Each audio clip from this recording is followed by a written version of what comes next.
quede grabado. Acá, prueba recuperativa.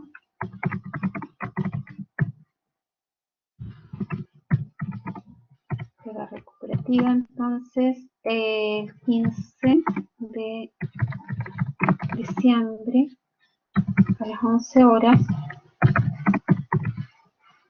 Y examen.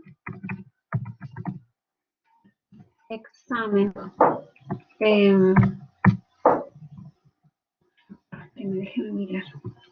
El examen el día lunes 21 va a tener 2 exámenes. ¿Cuánta gente de la que está aquí también está en micro, en política?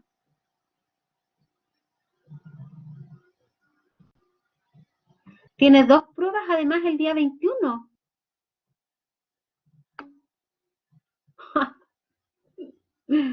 Ya, le vamos a dejar entonces el examen para el día martes 22. Ya. Examen. Acá. Martes 22.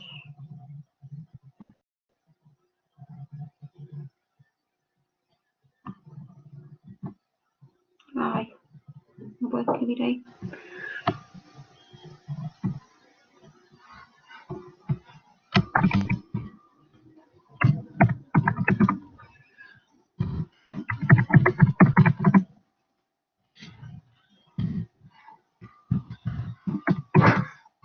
Ya. Ok. Ahí estaría la fecha.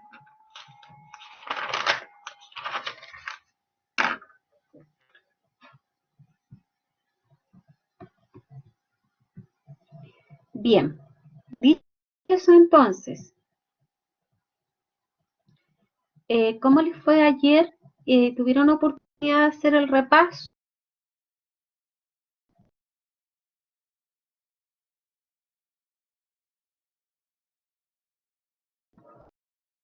¿Hizo? Matías. Hola, profe, ¿me escucha? Ya. Sí, bien. Ya, que por lo que entendí del modelo Hondel y Fleming, este se basa en dos políticas, ¿no es cierto? En la monetaria expansiva y en la fiscal expansiva o retroactiva. ¿Ya? Y en esa se basa cada una en una movilidad perfecta de capitales y en una nula movilidad de capitales, en los distintos sistemas como tipo de cambio libre, tipo de cambio fijo o el sistema de banda. ¿Verdad? Y lo que busca es que a través de la política hecha o realizada, en base a la IS y la RM, se busca equilibrar el mercado con una contrapolítica, ¿no es cierto? O sea, con una contraactividad. No, es que, mira, a ver, lo que pasa es que ocurre, ¿no es cierto?, en la economía, que hay diferentes acciones que puede hacer el Banco Central o el gobierno de acuerdo a los intereses que tiene de estabilidad macroeconómica. Entonces, dependiendo de cómo están los indicadores macroeconómicos, se pueden aplicar políticas monetarias y fiscales expansivas o políticas monetarias y fiscales contractivas. Entonces, lo que hace el modelo de Manden y Fleming es que parte diciendo, si hay una aplicación, ¿ya?, de una política ya sea monetaria o fiscal expansiva o contractiva, ¿qué es lo que ocurre en toda esta relación que se da a partir de la balanza de pagos, donde el país está en equilibrio con el sector internacional? Entonces, ¿qué es lo que ocurre si es que se aplica cualquiera de esas 4 medidas? Y ahí parte el análisis de modelo de Manden y Fleming. Entonces, aquí estás enfrentado como a 2 escenarios. Uno, que es lo que vimos antes, en qué casos se aplica una política fiscal contractiva o expansiva y qué efectos tiene sobre la IS y la LM, ¿ya? También para la política monetaria. Y luego el modelo de Manden y Fleming que no cuestiona eso, sino que dice, partiendo de una situación de equilibrio, ¿qué efectos me genera el aplicar cualquiera de esas políticas? ¿Me entiendes? Entonces, no es que a partir del modelo se aplique, sino que es como la base del análisis.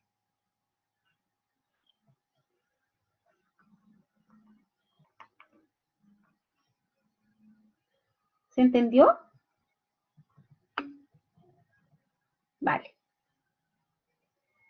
Entonces, en la clase de ayer, lo que, ¿no es cierto?, yo hice fue hacerle la explicación, ¿no es cierto?, utilizando el modelo, porque la verdad es que también uno lo puede explicar sin el uso del modelo. En dos casos, ¿ya? Aplicando política monetaria expansiva y aplicando política fiscal expansiva, dado el sistema que tiene cada país, ¿no es cierto? Y las posibles combinaciones de estos sistemas respecto de la política de movilidad de capitales y respecto de lo que es el sistema de tipo de cambio. Entonces, en la política de movilidad de capitales puede ser de diferentes formas, ¿ya? En el modelo solamente se presentan dos formas, que es una perfecta movilidad de capitales, que significa que los capitales, ¿no es cierto?, entran y salen del país de acuerdo a el precio comparativo nacional e internacional para los capitales, que es la tasa de interés, ¿ya? Entonces, si la tasa de interés está más alta a nivel internacional y existe una perfecta movilidad de capitales, entonces se entiende que racionalmente los capitales deberían salir del país. Y por lo tanto, eso te va a generar una mayor demanda de divisas, porque los capitales salen en divisas. Y al generarse entonces una mayor demanda de divisas, uno dice, se va, como esto se supone que todos quienes tienen capital van a intentar sacarlo, entonces todos van a demandar divisas y va a aumentar entonces la demanda de divisas y nos va a generar un efecto en el precio de la divisa, que es el tipo de cambio, ¿ya? Eso en una situación donde existe perfecta movilidad de capitales. Pero también se da la situación en la que no existe movilidad de capitales, o como lo dice ahí en el modelo, nula movilidad de capitales. Es decir, independiente de lo que ocurre con la tasa de interés, los capitales no pueden salir, ¿no es cierto?, ni entrar. Entonces, siendo así una política que se aplica, ¿no es cierto?, desde, en este caso, la autoridad monetaria, significa que el efecto de la variación de la tasa de interés no va a generar movimiento de capitales, pero sí va a generar, ¿no es cierto?, un movimiento de la otra variable del modelo ISLM, que es la renta o el producto. Entonces uno empieza a hacer el análisis ahí vía lo que es el producto, ¿ya? Entonces uno dice, bueno, si aumenta la LM, ¿ya?, producto de la aplicación de una política monetaria expansiva, entonces aumenta el producto. Y si aumenta el producto o la renta, ya sabemos, porque lo vimos cuando pasamos la LM, que cuando aumenta la renta, las personas tienden a también aumentar su demanda de dinero para comprar, ¿ya? Entonces, dentro de lo que se compra están los productos importados, porque fíjate que este análisis que hace lo hace sobre la balanza de pago en primer lugar. Y entonces aumentan las importaciones, ¿ya? Y al aumentar las importaciones ya me genera un efecto, ¿no es cierto?, sobre la balanza de pagos, pero también me genera un efecto de aumento de la demanda de divisas. Ahora, no para que salgan capitales, como era el otro caso, sino para ¿qué? Para comprar más productos importados, ¿ya? Y por lo tanto, eso me va a generar también un efecto sobre la demanda digamos, del tipo de cambio, o sea, sobre la demanda de dólares o de divisas, y por lo tanto un aumento en el precio de esta, que es un aumento en el tipo de cambio, ¿ya? Ahora, Sabemos también que existen otras situaciones que se pueden dar, como por ejemplo, que existan restricciones a la movilidad de capitales, que ese escenario no está ahí en el análisis, ¿no? Pero puede ser, ¿no? Los distintos países tienen ciertas restricciones. Por ejemplo, que si los capitales deben tener un periodo de permanencia antes de salir, ¿ya? Entonces, supongan ustedes de que acá existe una política que dice que para que un capital pueda salir, un capital que ingresó al país, pueda volver a salir, tienen que pasar 20 años, por ejemplo, estoy inventando cualquier cosa, ¿ya? Entonces, ahí tengo una política que es distinta. O sea, ahí yo debería hacer un análisis distinto también. Bueno, también hay otro tipo de restricciones en algunos países, como por ejemplo los montos que se pueden, digamos, mover, ¿ya? Un monto máximo, por ejemplo. Si hay una primera salida de capitales, el monto máximo que puede salir es, no sé, qué sé yo, una cantidad X. O sea, existen diferentes políticas asociadas al movimiento de capitales. Pero el modelo de Manning y Fleming solo nos señala en principio estas dos situaciones que son extremas. Perfecta movilidad de capitales y nula movilidad de capitales. En la realidad hay muchas combinaciones. ¿Ya? Ahora, respecto de lo que son los sistemas de tipo de cambio, también, ¿no es cierto?, el precio del tipo de cambio, o el tipo de cambio en sí, que es lo mismo, va a sufrir variaciones dependiendo del sistema de tipo de cambio imperante en el mercado interno. Entonces, tenemos a lo menos tres situaciones, que son un sistema de tipo de cambio libre, ¿ya? Que es donde las fuerzas de la oferta y la demanda de divisas van a definir cuál es el valor del tipo de cambio, y cuando aumenta la demanda, sube el tipo de cambio, cuando aumenta la oferta, baja el tipo de cambio, y en fin, ¿ya? Por lo tanto, es el mercado quien, ¿no es cierto?, en cada situación va a definir si el precio de la divisa aumenta o baja. Y luego tenemos las otras dos situaciones que son un sistema de tipo de cambio fijo, que es, ¿no es cierto?, la fijación del precio de la divisa por parte de la autoridad monetaria, donde se dice la divisa vale tanto y ese es el precio independiente de si aumenta la demanda o disminuye la demanda, aumenta la oferta, en fin, ¿no? Porque es sistema de tipo de cambio fijo. Es, por ejemplo, lo que se llama hace pocos años en Argentina, ¿ya? También aquí en Chile en diferentes periodos ha existido tipo de cambio fijo, pero lo que ocurre acá es que se fija un precio artificialmente. Entonces en el mercado, ¿ya? En el mercado lo que ocurre es que se produce una presión, ¿no? Entonces, por ejemplo, cuando hay un exceso, cuando hay mucha demanda de divisa, uno dice hay escasez de divisa. Entonces, el precio naturalmente, ¿no es cierto?, tendería a aumentar. Pero como está fijo, no aumenta en el mercado formal y se genera una acción ahí. Normalmente aparece el mercado negro. Entonces, lo que hace el Banco Central para disminuir esta presión es intervenir en el mercado, ya sea como vendedor de divisas, ¿no es cierto?, cuando la presión es para que suba el precio, y por lo tanto el Banco Central vende divisas, coloca divisas en el mercado, y desde ahí entonces es como si aumentara la oferta de divisas y el precio baja y se libera esa presión, ¿ya? Y en caso contrario, ¿no es cierto?, cuando hay un exceso de divisas, producto, por ejemplo, ¿no es cierto?, porque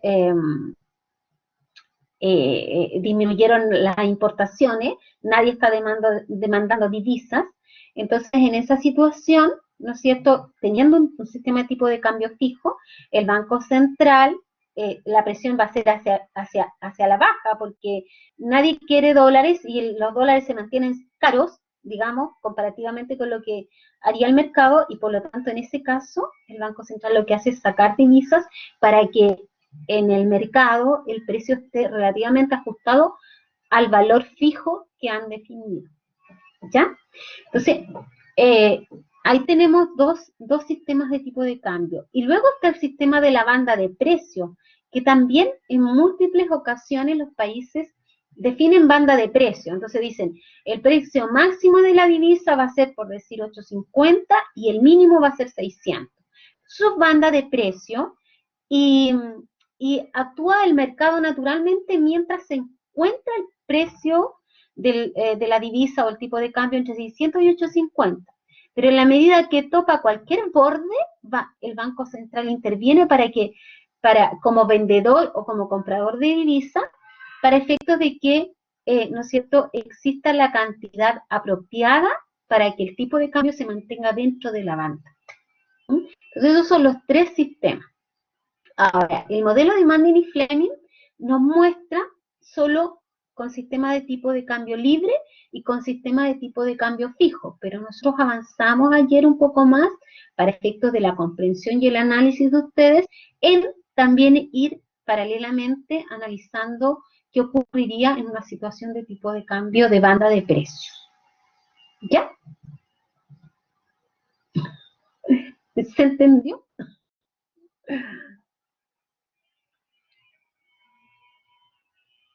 Ahora, lo importante es que ustedes puedan analizar, entonces, qué es lo que va ocurriendo en la balanza de cuenta, perdón, en la cuenta corriente, en la balanza de pagos en cuenta corriente y en cuenta de capital, porque cuando se mueven capitales, por supuesto que aumentan los capitales. Si ingresan capitales, estamos en positivo, y si salen capitales, estamos en negativo. Y la cuenta corriente la asociamos, ¿no es cierto?, a lo que es exportaciones e importaciones. ¿Ya? Si aumentan las importaciones, significa que estamos demandando más divisas, ¿ya? Por lo tanto, está saliendo más divisa del mercado y sale en negativo. En cambio, ¿no es cierto?, si es que se están exportando más unidades, en ese caso, ¿no es cierto?, está ingresando más divisa, por lo tanto está en positivo y está en superávit. ¿Ya? Ahora, la balanza de pagos tiene que estar en equilibrio, debe estar en cero, y por lo tanto, si hay un superávit en cuenta corriente, puede ser saldado por un déficit en cuenta corriente o un déficit en cuenta de capital, dependiendo de los movimientos que se van haciendo.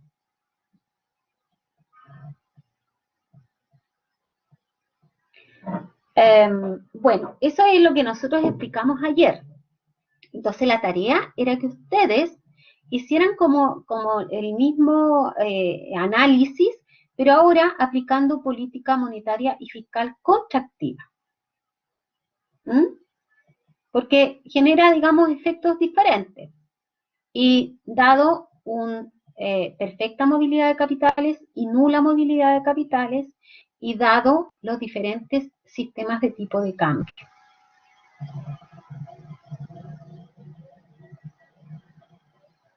Preguntas.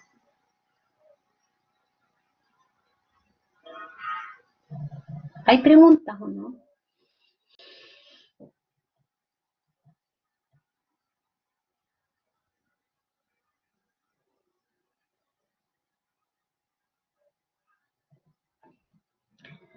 Bueno, yo tengo que invitarlos a ustedes para mañana y para pasado mañana, miércoles y jueves en la mañana. Yo entiendo que a ustedes les debe haber llegado un correo con una invitación para ciertas actividades, como por ejemplo, ¿no es cierto?, hay unas jornadas de investigación donde se van a hacer 2 presentaciones. Eso es mañana 25 de noviembre a las 9 y a las 14 horas. Que se van a presentar unos trabajos de investigaciones en economía, ¿ya? Acá les voy a mandar yo un link para que puedan inscribirse, chiquillos, porque están pidiendo que se inscriban. Ahí va a exponer el jefe de carrera, 2 investigaciones que tienen, y después a las 3 de la tarde hay una charla magistral del doctor Jorge Pinto, que es un profesor de la UFRO, director, digamos, de el Instituto Time Taiwan, ¿ya? Un espacio de transformación. Él tuvo un premio nacional de historia en el año 2012. Entonces, es súper interesante las investigaciones que tiene el profesor Pinto y sería bueno que por lo menos ustedes se inscriban. Yo les voy a mandar al WhatsApp el link para que ustedes puedan por lo menos inscribirse, ¿ya? Porque, bueno, se supone que son charlas que tienen que ver con economía y con historia. Así que se los voy a mandar en este minuto. Macroeconomía, segundo semestre. No, ese es micro. ¿Dónde está macro? Macroeconomía, sección 1. Esta. Ahí está.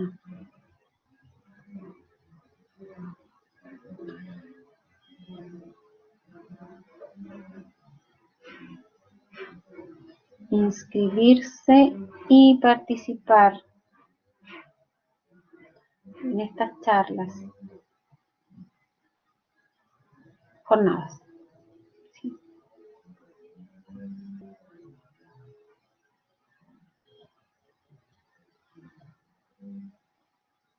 Ya, ahí les mandé, digamos, faltó el link. Ya, les voy a mandar el link, calmado. Calma, calma, calma. A ver, ¿dónde está aquí el link? Este.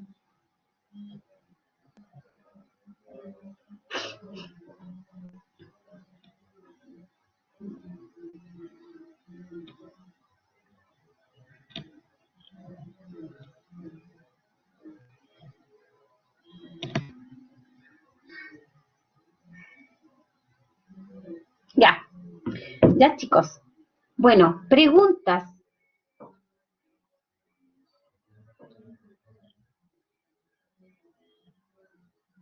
¿Hay preguntas o no? Parece que no.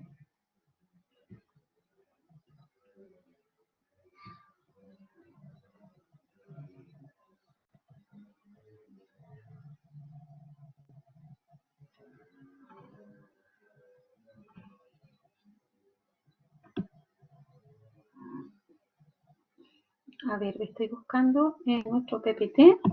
Esto.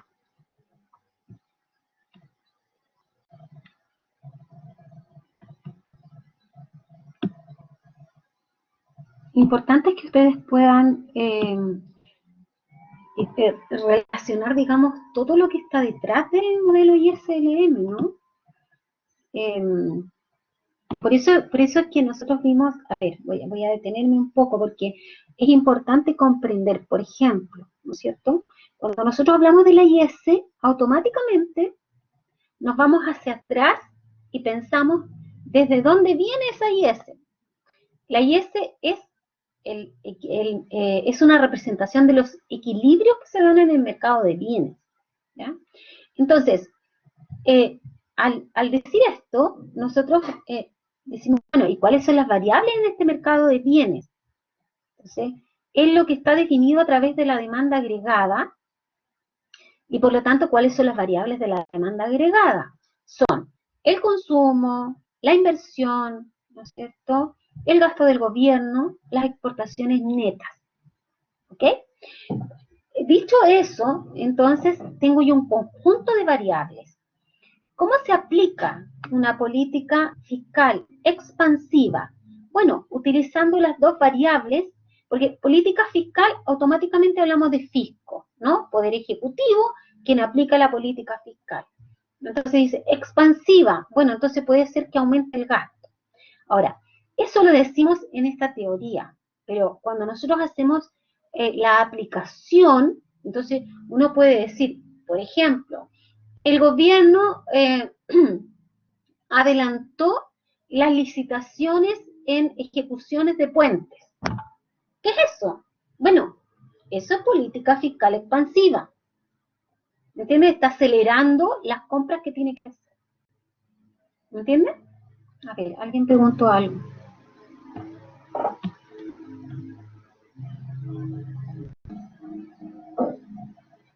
No, compartiendo ningún PPT, porque me puse bueno, los PPT lo tienen, lo que estoy diciendo yo ahora, el PPT lo tienen. Lo vimos cuando derivamos la y S.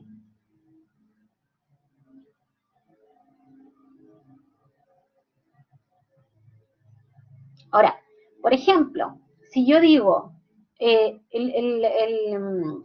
una aplicación de política fiscal contractiva con impuestos. ¿Qué puede ser esto? Puede ser que lo que ha ocurrido acá, ¿no es cierto?, es que se aumentó el impuesto, por ejemplo, a las personas. ¿Ya? Entonces, ¿cómo veo yo esto? Vamos a ver aquí, ¿no es cierto? Inmediatamente yo voy a la función consumo, ¿no es cierto?, que es parte de la demanda agregada. Pero aquí uno tiene que abrir la función consumo y uno dice, bueno, ¿qué es lo que es la función consumo? Es voy a escribirlo así, el consumo autónomo. Acuérdense que eso tiene una rayita arriba, pero como yo no puedo colocar aquí la raya, bueno, no, vamos a colocar. El consumo autónomo, ¿no es cierto?, más la propensión marginal a consumir por el ingreso disponible. Esa es la función consumo. Entonces ahora voy a poner la rayita aquí y la coloco acá, ¿no? Eso es parte de la demanda agregada. Pero ¿qué es lo que hay en el ingreso disponible? ¿Qué es lo que es el ingreso disponible? El ingreso disponible, el ingreso disponible es igual a el ingreso que perciben las personas, ¿no es cierto?, más, ¿ya?, las transferencias que el Estado le hace a las personas, menos los impuestos. ¿Y cuáles son los impuestos?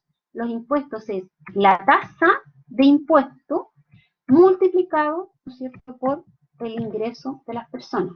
Entonces, política fiscal contractiva con impuestos. ¿Qué significó? Que aumentó, ¿no es cierto?, esta tasa de impuesto que está acá, ¿ya?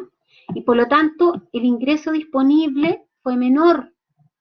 Y si el ingreso disponible es menor, ¿ya?, sabemos inmediatamente que entonces hay una menor compra en el mercado de bienes. Es decir, la IS se va a desplazar hacia la izquierda, se va a contraer, va a disminuir. ¿Y qué efecto va a provocar esa contracción?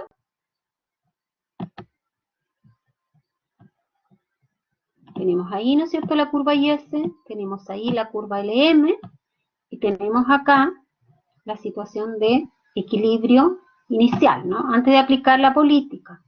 Equilibrio inicial, ¿ya? Estaba ahí, ¿no es cierto?, está a una tasa de interés y sub cero, y a un nivel de renta de equilibrio y sub cero también, ¿ya? Entonces, ocurrió todo esto acá, automáticamente, entonces, la curva IS se desplazó porque aumentaron los impuestos.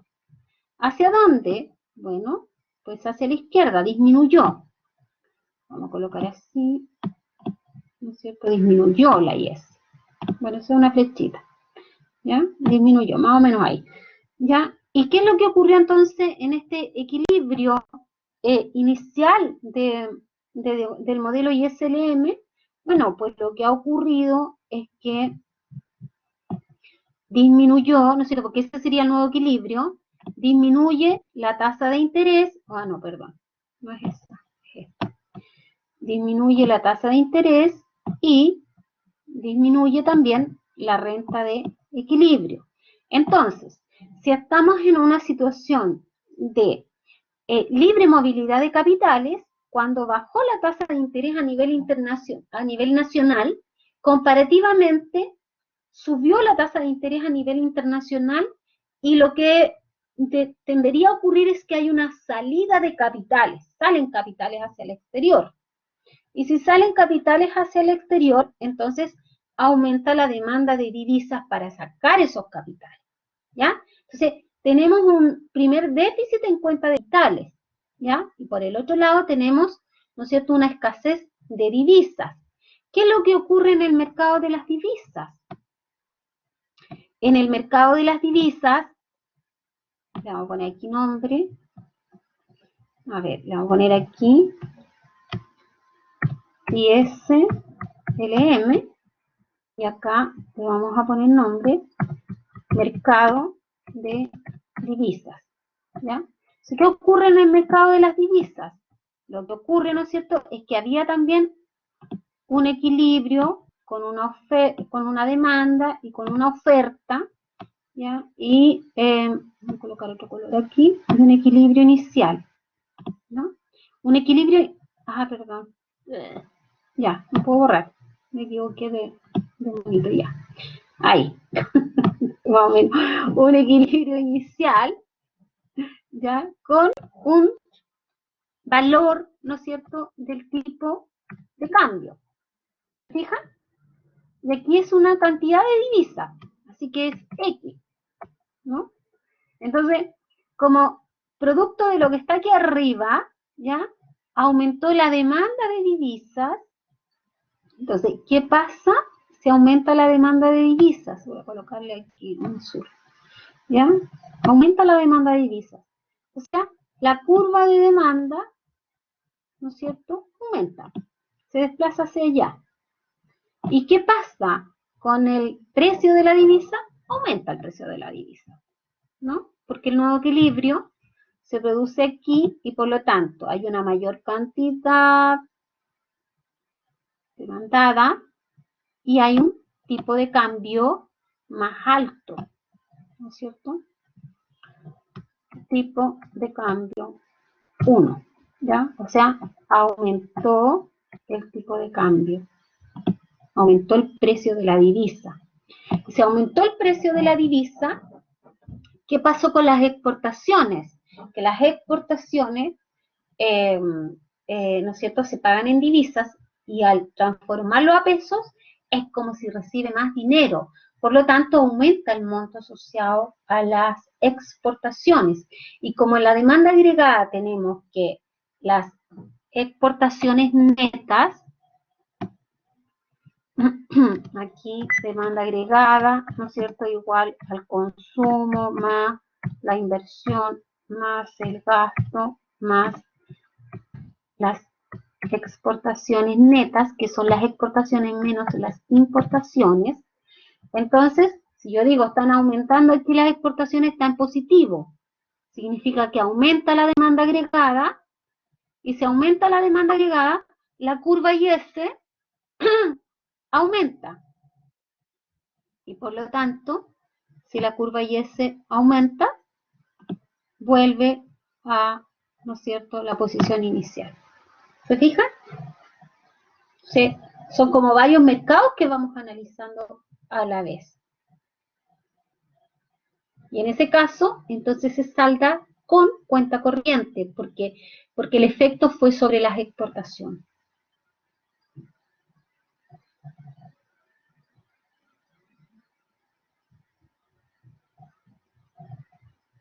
¿Van comprendiendo cómo estamos?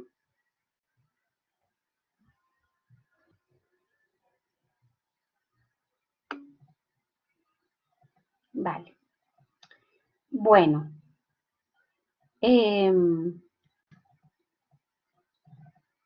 Yo creo aquí preguntas, porque siempre antes de la prueba la idea es que ustedes puedan preguntar lo que no entienden y yo ser aquí, digamos, una moderadora en términos de posibles respuestas, ¿no? Lo que yo les quiero decir es que ustedes tienen que manejar las variables que están detrás de la construcción de la IS y de la LM. Porque esos son los movimientos que van a generar, ¿no es cierto?, sobre este mercado, sobre este modelo de ISLM, pero luego el análisis se hace sobre balanza de pagos, en fin. ¿Ya?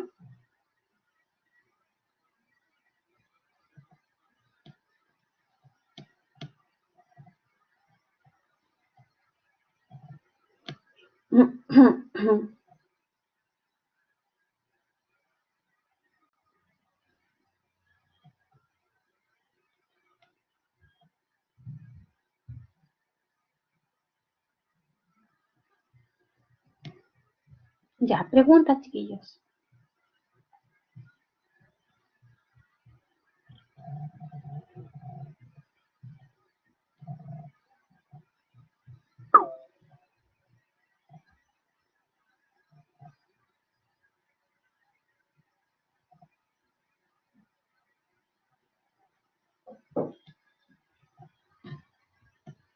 Bien, denme unos minutos, por favor. Te pongo 10 minutos y volvemos. Revisen, por favor, y para que me pregunten.